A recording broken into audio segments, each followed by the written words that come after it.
আসসালামু আলাইকুম। আমি কালকে আপনাদের সাথে একটি তেলের রেসিপি শেয়ার করেছিলাম।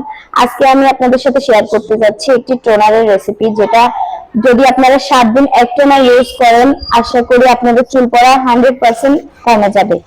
রেমেডিটি তৈরি করার জন্য লাগবে পেঁয়াজের খোসা এবং পেঁয়াজ। এরপরে নিয়ে নিতে হবে কতগুলো তেজপাতা। তেজপাতা আমাদের চুলের গোড়া মজবুত করতে সাহায্য করে। এরপরে নিয়ে নিতে হবে কতগুলো কালো জিরা। তারপরে নিতে হবে মেথি। মেথি আমাদের চুলকে মসৃণ করতে সাহায্য করে, চুল পড়া বন্ধ করতে সাহায্য করে।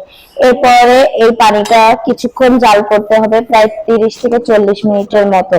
পানিটি যখন রক্তবর্ণ ধারণ করবে তখন বুঝতে হবে আমাদের রেমেডিটা তৈরি হয়ে গেছে। এরপরে এরকম একটি স্প্রে বোতলে পানিটা ঢেলে নিতে হবে। রেমেডিটা স্প্রে বোতলে ঢালা হয়ে গেলে এটা আমাদের ব্যবহার করার জন্য একেবারে তৈরি। এরপরে এটা আমাদের চুলে ব্যবহার করতে হবে। চুলে সুন্দর করে বিলি কেটে কেটে এই রেমেডিটা ব্যবহার করতে হবে। এই যে আমি যেভাবে ব্যবহার করতেছি ঠিক সেভাবে ব্যবহার করতে হবে।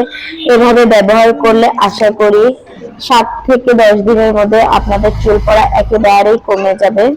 আমি কিছুদিন প্রচুর ব্যস্ত থাকার কারণে আমার চুলের একেবারেই যত্ন নিতে পারিনি, যে কারণে আমার প্রচুর পরিমাণে চুল পড়তেছে।